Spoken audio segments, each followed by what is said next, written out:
नमस्कार दोस्तों, हर हर महादेव। उम्मीद है आप सभी मस्त होंगे और अपने अपने काम में व्यस्त होंगे। धन्यवाद और सीखना जारी रखें। आज हम मॉर्गन हाउसल की किताब द साइकोलॉजी ऑफ मनी के एक बहुत ही दिलचस्प सारांश पर गहराई से चर्चा कर रहे हैं। जो हमें मिला है ये सिर्फ आप जानते हैं निवेश या बजट बनाने की तकनीकी बातें नहीं है। हाँ, बिल्कुल नहीं। बल्कि ये उस मनोविज्ञान को, उन भावनाओं और व्यवहारों को समझने की कोशिश है जो हमारी वित्तीय सफलता या कभी-कभी असफलता के पीछे काम करते हैं। सही कहा है, दिमाग का खेल ज्यादा है ये। हमारा मकसद है इस सारांश से उन जरूरी विचारों को निकालना जो पैसे के साथ हमारे कह सकते हैं जटिल रिश्ते को समझने में मदद करें। मतलब सिर्फ बैंक बैलेंस के आंकड़ों से कहीं आगे बढ़कर। जी। तो चलिए इस सोच की परतों को खोलते हैं। सबसे पहले ये सारांश एक बहुत ही बुनियादी लेकिन गहरी बात करता है, अमीर होना और दौलतमंद होना। हाँ, ये फर्क समझना बहुत जरूरी है। सुनने में शायद एक जैसे लगे, पर सार कहता है अमीर होने का मतलब है ज्यादा आमदनी, जिसे अक्सर दिखावे पर मतलब महंगी चीजों पर खर्च कर दिया जाता है। जी। जबकि दौलतमंद होने का मतलब है आजादी, है ना, विकल्प होना, अपने समय पर नियंत्रण होना। बिल्कुल। और ये दौलत अक्सर दिखती नहीं, क्योंकि ये वो पैसा है जो खर्च नहीं किया गया। ये बात अपने आप में सोचने पर मजबूर करती है। हाँ, और यही पर देखिए पहला मनोवैज्ञानिक जाल छिपा है। अच्छा। समाज वो दृश्यमान चीजों को महत्व देता है, मतलब जो दिखता है वही बिकता है, या कहे कि वही सफलता का पैमाना मान लिया जाता है। हाँ, बड़ी गाड़ी, बड़ा घर, वही। लेकिन सच्ची दौलत, जैसा कि ये सारी इशारा करता है, वो अदृश्य है, वो दिखती नहीं है। ये वो निवेश है जो चुपचाप बढ़ रहा है, वो इमरजेंसी फंड है जो आपको सुरक्षा दे रहा है, वो कर्ज है जो आपने नहीं लिया। अच्छा। तो ये सिर्फ पैसा बचाना नहीं है, असल में ये उस पैसे से भविष्य की स्वतंत्रता खरीदना है। अमीर व्यक्ति आज शायद ज्यादा खर्च कर ले, लेकिन दौलतमंद व्यक्ति कल अपनी मर्जी से जीने की क्षमता रखता है, बिना किसी वित्तीय दबाव के। तो ये समझना महत्वपूर्ण है कि असली संपत्ति बाहरी दिखावा नहीं, बल्कि आंतरिक सुरक्षा और नियंत्रण है। आंतरिक सुरक्षा और नियंत्रण, वाह, ये वाकई एक शक्तिशाली विचार है। मतलब असली खेल बाहर दिखाने का नहीं, बल्कि अंदर से मजबूत होने का है। बिल्कुल। और इसी से जुड़ा है अगला बिंदु, जो शायद इस पूरी किताब का या कम से कम इस सार का निचोड़ है, कि वित्तीय सफलता में ज्ञान से ज्यादा आपका व्यवहार मायने रखता है। हाँ, ये तो सबसे अहम बात है। सार कहता है कि आप कितने बुद्धिमान हैं या कितनी जटिल गणनाएं कर सकते हैं, वो उतना महत्वपूर्ण नहीं है जितना कि आपका धैर्य, आपका अनुशासन और लालच व डर जैसी भावनाओं पर आपका नियंत्रण। जी। सुनने में ये कितना सरल लगता है, लेकिन असलियत में हम सब जानते हैं कि भावनाओं के आगे तर्क अक्सर मतलब हार जाता है। बिल्कुल। और ये सिर्फ पैसों के मामले में नहीं, जिंदगी के हर पहलू में सच है। सही बात है। लेकिन पैसे के मामले में भावनाएं कुछ ज्यादा ही हावी हो जाती हैं, क्योंकि पैसा हमारी सुरक्षा से, हमारी इच्छाओं से, समाज में हमारी जगह से बहुत गहराई से जुड़ा होता है। आप दुनिया के सबसे अच्छे वित्तीय सलाहकार से सलाह ले लीजिए, सबसे अच्छी निवेश योजना बना लीजिए, लेकिन अगर बाजार गिरने पर आप डर के मारे सब बेच देते हैं। हाँ, जो अक्सर होता है। हाँ, या जरा सी तेजी आने पर लालच में आके बहुत ज्यादा जोखिम उठा लेते हैं, तो फिर सारा ज्ञान बेकार हो जाता है। आप सोचिए, कितने लोग जानते हैं कि सिगरेट पीना सेहत के लिए खराब है, फिर भी पीते हैं। ज्ञान तो है, पर व्यवहार पर नियंत्रण नहीं। सही उदाहरण है। इसी तरह लोग जानते हैं कि लंबी अवधि के लिए निवेश करना चाहिए, पर थोड़े से उतार चढ़ाव से घबरा जाते हैं। तो व्यवहार ही असल में असली चुनौती है। तो आप कह रहे हैं कि असली लड़ाई बाजार से नहीं, बल्कि खुद से है। हाँ। अपनी भावनाओं और अपने आवेगों से। हाँ, काफी हद तक। हाँ, वित्तीय सफलता एक मनोवैज्ञानिक खेल ज्यादा है, गणित का खेल कम। आपको कोई जीनियस होने की जरूरत नहीं है। अच्छा। बस थोड़ा कम पागल होने की जरूरत है, जैसा कि लेखक कहते हैं। कम पागल। हाँ, मतलब भावनाओं के बहाव में बहकर मूर्खतापूर्ण निर्णय लेने से बचना ही आधी जीत है। और यहीं पर धैर्य और अनुशासन जैसे गुण आते हैं, जो सीधे तौर पर कंपाउंडिंग यानी चक्रवृद्धि की शक्ति से जुड़े हैं। हाँ, कंपाउंडिंग। सार इस पर भी जोर देता है। ये विचार की छोटी लगातार बढ़त समय के साथ मिलकर एक बहुत बड़ा नतीजा दे सकती है। जी।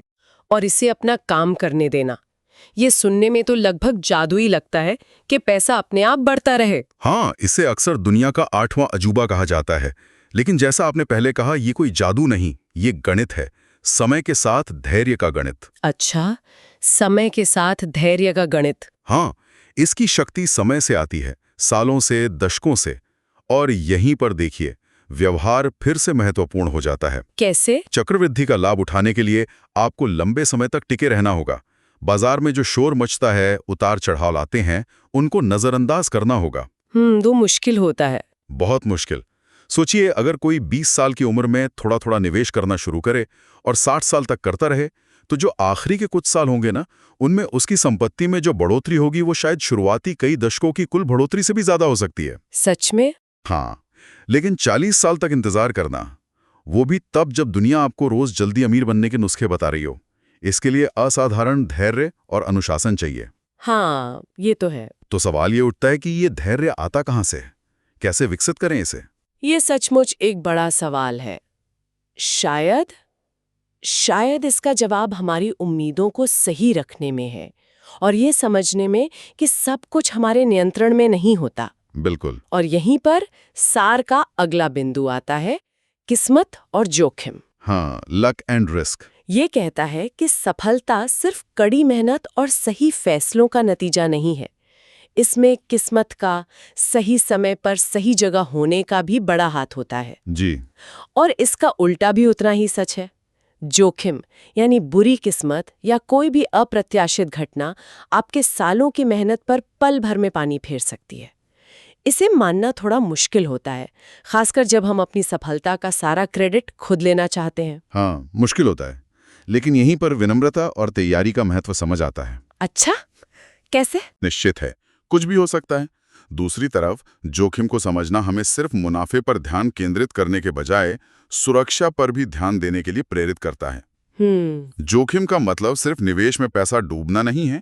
ये नौकरी छूटना हो सकता है, स्वास्थ्य की कोई बड़ी समस्या हो सकती है, या कोई भी ऐसी अनचाही घटना जो आपकी पूरी वित्तीय योजना को पटरी से उतार दे। हाँ, ये कुछ भी हो सकता है। तो सिर्फ आगे बढ़ने की योजना बनाना काफी नहीं है, हमें अप्रत्याशित झटकों से बचने की योजना भी बनानी होगी, जैसे एक आपातकालीन फंड रखना या अपने निवेश को डाइवर्सिफाई करना। मतलब अलग अलग जगहों पर बांटना, ताकि अगर एक जगह नुकसान हो तो दूसरी जगह से थोड़ी भरपाई हो सके। अच्छा, समझ गई।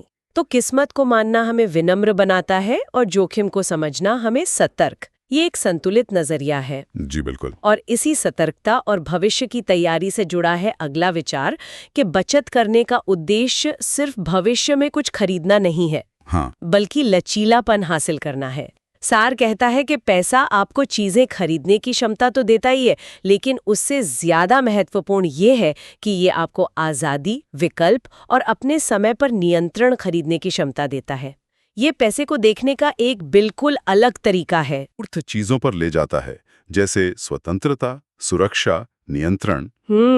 आप सोचिए, अगर आपके पास पर्याप्त बचत है तो आप शायद उस नौकरी को छोड़ने का जोखिम उठा सकते हैं जो आपको बिल्कुल पसंद नहीं। हाँ, कई लोग चाहते हैं ऐसा करना। या अपने किसी जुनून को पूरा करने के लिए कुछ समय निकाल सकते हैं, या किसी पारिवारिक जरूरत के समय बिना किसी वित्तीय तनाव के मदद कर सकते हैं। सही बात। ये जो लचीलापन है ना, यही सच्ची दौलत का एक रूप है।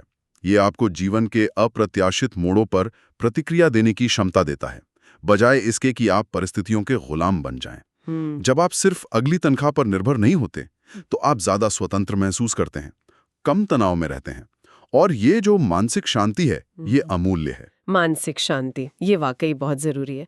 लेकिन अक्सर हम और ज्यादा पाने की दौड़ में ये शांति खो देते हैं। हाँ, ये होता है। और यहीं पर सार का एक और महत्वपूर्ण नुक्ता आता है, पर्याप्त की सीमा जानना। मतलब इनफ इज इनफ। जी। ये बहुत मुश्किल है। हमेशा और ज्यादा और बेहतर की जो अंतहीन दौड़ है, वो हमें लालच और खतरनाक फैसलों की ओर ले जा सकती है। ये जानना कि कब रुकना है, कितना काफी है, यह शायद सबसे मुश्किल वित्तीय कौशलों में से एक है। पर यह सीमा तय कैसे की जाए? समाज तो हमेशा हमें और ज्यादा चाहने के लिए उकसाता रहता है। ये एक बहुत ही गहरी मनोवैज्ञानिक चुनौती है। इसे हेडोनिक ट्रेडमिल या फिर लक्ष्य बदलते रहना, गोल पोस्ट शिफ्टिंग भी कहते हैं। अच्छा, वो क्या होता है? मतलब जैसे ही हम एक लक्ष्य प्राप्त करते हैं, हमें कुछ समय के लिए खुशी मिलती है, लेकिन फिर हमें उसकी आदत हो जाती है और हम अगला, उससे बड़ा लक्ष्य तय कर लेते हैं। हाँ, ये तो होता है। और खुशी का स्तर वापस लगभग वहीं आ जाता है जहां से शुरू हुआ था, और हम फिर से ज्यादा की तलाश में लग जाते हैं। ये दौड़ कभी खत्म नहीं होती। हमने देखा है कि अरबपति लोग भी और कमाने के चक्कर में अपनी इज्जत, अपनी आजादी सब दांव पर लगा देते हैं। हाँ, ऐसे कई उदाहरण हैं। पर्याप्त को परिभाषित करना हर किसी के लिए अलग होता है, ये व्यक्तिगत है, लेकिन इसका मतलब है अपनी जरूरतों और इच्छाओं को समझना और एक ऐसे बिंदु पर पहुंचना जहां आप और ज्यादा पाने के लिए अनावश्यक जोखिम लेना बंद कर दें। इसका मतलब ये नहीं कि आप महत्वाकांक्षी ना हों, बिल्कुल हों, लेकिन इसका मतलब है कि आप अपनी मौजूदा खुशी और सुरक्षा को उस चीज के लिए दांव पे ना लगाएं जिसकी आपको असल में जरूरत नहीं है। शायद संतोष ही दौलत का सबसे दुर्लभ रूप है। संतोष दौलत का सबसे दुर्लभ रूप। वाह, ये सोचने लायक बात है। जी। शायद ये संतोष और सुरक्षा तभी आती हैं जब हम छोटी अवधि के लालच और डर से ऊपर उठकर लंबी अवधि के बारे में सोचते हैं, क्योंकि सार का जो अंतिम मुख्य विचार है वो इसी पर केंद्रित लगता है, दीर्घकालिक सोच। बिल्कुल सही पकड़ा आपने। दौलत का निर्माण एक धीमी प्रक्रिया है। ये तब होता है जब आप लगातार निवेशित रहते हैं, बाजार की गिरावट से घबराते नहीं हैं और दिनों या महीनों के बजाय सालों और दशकों में सोचते हैं। बिल्कुल, ये जो दीर्घकालिक दृष्टिकोण है, यही पिछले सभी बिंदुओं को एक धागे में पिरोता है। अच्छा, कैसे? देखिए, कंपाउंडिंग का लाभ उठाने के लिए आपको लंबा सोचना होगा। हाँ। भावनाओं यानी डर और लालच के आवेग में गलत निर्णय लेने से बचने के लिए आपको लंबा सोचना होगा। सही। अमीर दिखने की चाहत, जो कि अक्सर अल्पकालिक होती है, उसके बजाय सच्ची दौलत बनाने पर जो दीर्घकालिक है, ध्यान केंद्रित करने के लिए आपको लंबा सोचना होगा। किस्मत और जोखिम के प्रभाव को कम करने के लिए भी लंबा सोचना जरूरी है, क्योंकि लंबी अवधि में आपके कौशल का महत्व बढ़ जाता है। अच्छा। लचीलेपन के लिए बचत करने का मतलब ही भविष्य के लिए सोचना है, और पर्याप्त को समझने का मतलब है कि आप एक ऐसी टिकाऊ वित्तीय स्थिति चाहते हैं जो लंबे समय तक चले, न कि कोई क्षणिक अमीरी। संपत्ति बनाना एक मैराथन दौड़ है, 100 मीटर की तेज दौड़ नहीं। और जो लोग फिनिश लाइन पर नजर रखते हैं, वे रास्ते के छोटे मोटे गड्ढों, उतार चढ़ाव से विचलित नहीं होते। तो अगर हम इन सब बातों को समेटे तो इस सार का निचोड़ क्या निकलता है? ऐसा लगता है कि पैसे के साथ हमारा रिश्ता गणित या अर्थशास्त्र से कहीं ज्यादा मनोविज्ञान और व्यवहार का मामला है। एकदम सही। संक्षेप में कहें तो सच्ची दौलत सिर्फ ये नहीं है कि आपके बैंक खाते में कितनी बड़ी रकम है। ये उस पैसे से मिलने वाली आजादी है, अपने समय पर नियंत्रण रखने की आजादी, अपनी पसंद का काम चुनने की आजादी, जीवन की अप्रत्याशित घटनाओं का सामना करने की सुरक्षा, और इन सब से ऊपर मन की शांति। मन की शांति। जी। और ये दौलत जटिल वित्तीय उत्पादों को समझने या बाजार को मात देने की कोशिशों से उतनी नहीं आती जितनी अपने व्यवहार को समझने और उसे प्रबंधित करने से आती है। जैसे कि धैर्य रखना, अनुशासित रहना, लालच और डर पर काबू पाना, लंबा सोचना और ये जानना कि आपके लिए पर्याप्त क्या है। ये एक तरह से आंतरिक यात्रा ज्यादा है, बाहरी उपलब्धि कम। ये पैसों को देखने का एक बहुत ही मानवीय और व्यवहारिक नजरिया है।